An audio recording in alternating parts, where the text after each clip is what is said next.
KZ45. Información para el cambio. Francis Esteves, economista, politólogo y también director de contenidos y diarios digitales. Fíjate que economía y política hay una relación. Se ha sentido una inflación como nunca antes en República Dominicana. El gobierno está haciendo esfuerzos en ese sentido a través de programas populares de alimentos, etcétera, etcétera. ¿Cómo puede eso incidir políticamente de cara a las próximas elecciones que están ahí? En 2 años ya estamos, ¿verdad? En 2 años estamos ya en plena campaña, a pesar de que República Dominicana nunca detiene esa industria, que es la política. El activismo político, esa industria que yo digo que es la política en República Dominicana. Fíjate, Francis, en términos de lo que es la inflación, si tú te pones a analizar, con la excepción del presidente de Francia, ningún presidente ha podido reelegirse a nivel global, justamente por el tema de la inflación y de la secuela post-pandemia. En la República Dominicana, nosotros, el gobierno de Danilo Medina, no aseguró los puertos en febrero del año 2020. Y por eso nosotros tuvimos una infección en ese momento que se expandió con rapidez. Ya se sabía que el virus estaba y no aseguramos los puertos. Dejamos muchos viajes de España entrar, muchos viajes de Italia entrar. Pero después de eso se implementaron medidas idóneas. Y realmente la gerencia de pandemia que hemos tenido ha sido la mejor en América Latina. Con una inversión de un 1% del Producto Interno Bruto solamente, cuando hay países como Perú, como Colombia, que invirtieron el 8, el 9% del Producto Interno Bruto y que tuvieron decenas de miles y cientos de miles de muertos. El caso nuestro, apenas tuvimos 4.700 muertos y 500.000 contagios. O sea, nosotros hicimos una buena gerencia de pandemia y eso es un mérito de la gestión actual. Pero tenemos también, como tú señalas, que la inflación dinamita políticamente a los gobernantes. La inflación, o sea, el encarecimiento del costo de la vida para las personas es algo de primer orden. El gobierno está dando pasos firmes para tratar de enfrentar esta situación, pero... Mira, sí, le ha sido muy difícil al gobierno comunicar eso, de que esta inflación es importada. Fíjate, el propio Abinader dijo en una entrevista recientemente, el presidente, que el aspecto de comunicación estratégica había sido uno de los talones de Aquiles del gobierno. Y realmente, primero, el gobierno nunca ha dicho lo que recibió. Los ministerios no han dicho qué recibimos. Nunca. No, nunca. En primer lugar. Un error garrafal. Un error muy grave, porque lo que recibieron no fue tan bueno. Y debieron haberlo dicho. Mira, recibí esto. Con tiempo. Con tiempo, porque ahora se va a ver como politiquería. Ya es tarde. Ya es tarde. Entonces, otro elemento importante, no han resaltado su éxito. La población dominicana no conoce el contexto global del éxito de la gestión de pandemia. Pero además de eso, en la actualidad no se está explicando el tema de la inflación. ¿Cuáles son las causas que genera esto y qué medidas, qué paso está dando el gobierno para enfrentarlo? Pero naturalmente, nosotros nos estamos buscando un periodo ya preelectoral, como tú bien señalas. Y el laborantismo político nunca cesa en nuestro país. Pero, Francis, en ese sentido, el gobierno, claro está, se ha visto compelido, para llamarlo de una forma, y hasta cierto punto suavizar sus acciones, a ir al mercado internacional en busca de financiamiento. Ya ha tomado 23.000 millones de dólares y se supone que va a tomar 1.800 millones más. O sea, alrededor de 25.000 millones de dólares ha tomado el gobierno en los primeros 2 años de gestión. Un endeudamiento sin precedentes en la historia.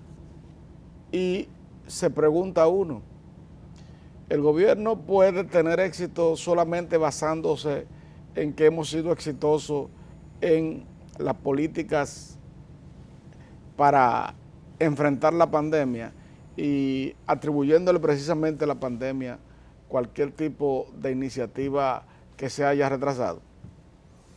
No necesariamente, pero tú tienes que entender, fíjate por ejemplo, ¿qué dijo el presidente del tema de los combustibles? que el gobierno está subsidiando de 85 pesos en adelante. Y el precio llegó a estar a 130. ¿Tú te imaginas lo que es subsidiar un barril de petróleo de 85 a 130? Tú estás hablando de 45 pesos por barril de dólares, por barril, que tú estás subsidiando. Que tú estás subsidiando 45 dólares por barril, porque el precio del mercado mundial era...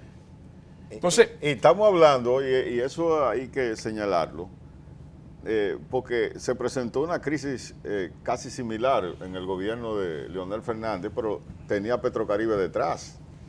Nosotros en este momento no tenemos a Petrocaribe detrás para hacerle frente a esa situación. Ni se puede tener. Leonel tuvo una buena gestión de crisis, y eso es lo que le está vendiendo al electorado.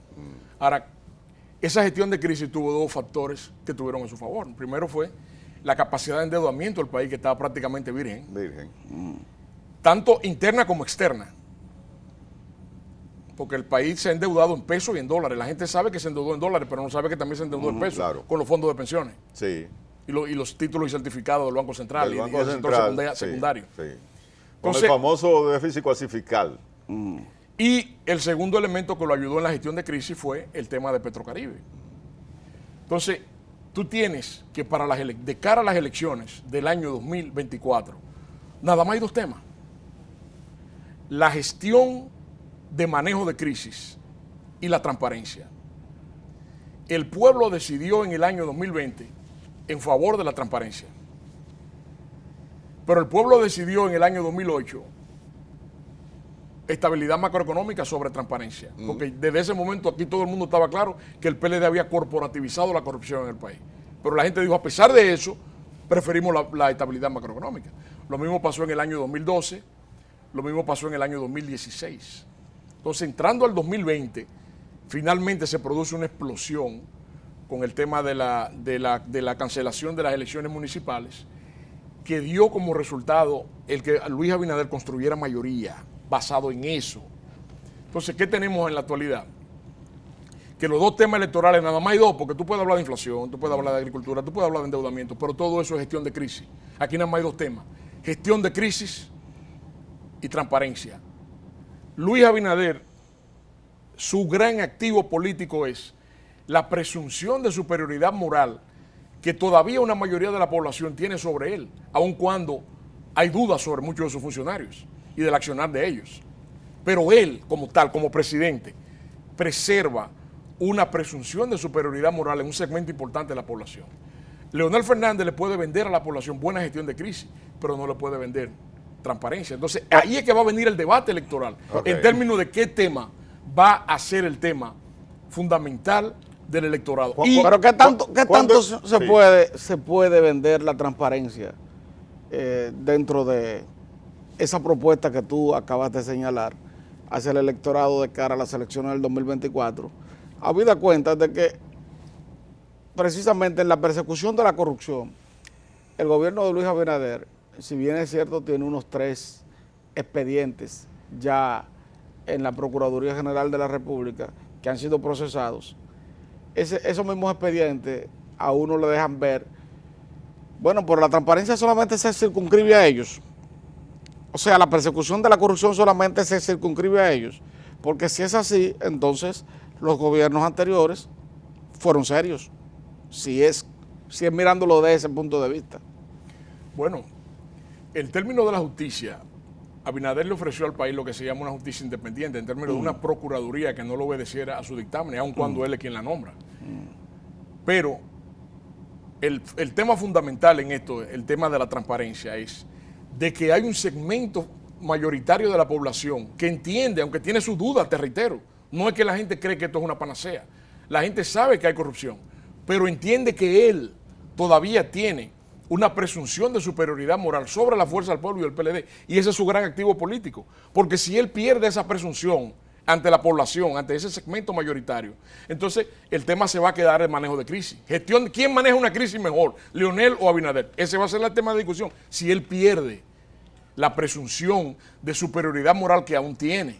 Entonces, ¿cuál es el tema en esto? Fíjate que la decisión que toma Abinader ahora de replegarse un poco respecto a la reforma constitucional se sustenta en esto. porque él puede comprar ese Congreso. Y ustedes lo saben. Eso es un mercado. Pero él opta por no hacerlo, porque si él compra ese Congreso para pasar una reforma, ¿qué va a ocurrir? Que la gente va a decir, pero lo mismo. Cuando él manda a Leonel a googlear, Abinader, ¿qué mensaje está mandando en términos políticos? Yo pienso que él lo que trató de hacer ahí fue de hacer hacer un contraste entre las dos gestiones y tratar de robarle la primacía mediática que están teniendo en ese sentido. Un elemento que no quiero que se me quede fuera es el tema de las fuerzas políticas emergentes, que va a ser determinante en el 2024. Y en eso está uno de los partidos, el movimiento Primero la Gente, que tiene una estructura nacional y que pienso que va a ser una de las políticas de los factores fundamentales en las próximas elecciones. Bueno, señores, de esta forma concluye Foro 45, Información para el Cambio. Definitivamente fue un placer, ¿verdad?, tener con nosotros a Francis Esteves, politólogo, sociólogo, economista, y que ha hecho un análisis bastante ponderado y técnico, ¿verdad?, de la situación económica, política y social, no solamente a nivel internacional, sino aquí en el patio. Bueno, para Fernando Marte también fue un placer estar nuevamente aquí en Foro 45. Gracias.